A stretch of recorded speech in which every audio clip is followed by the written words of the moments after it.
47 poprvé. Chlap.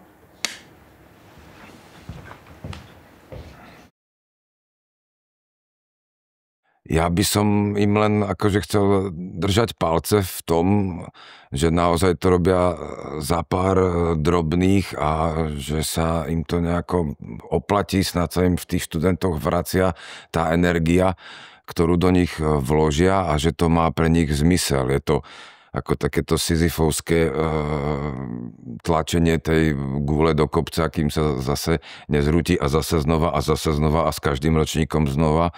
Tak ja dúfam, že v tejto ťažkej dobe, teraz, kedy vyzerá, že tá filmová tvorba trošku bude mať horšie zase podmienky, keď už sa to po dlhom čase konečne zlepšilo, tak ja dúfam, že budú mať výdrž a v tom im držím palce a obdivujem ich prácu.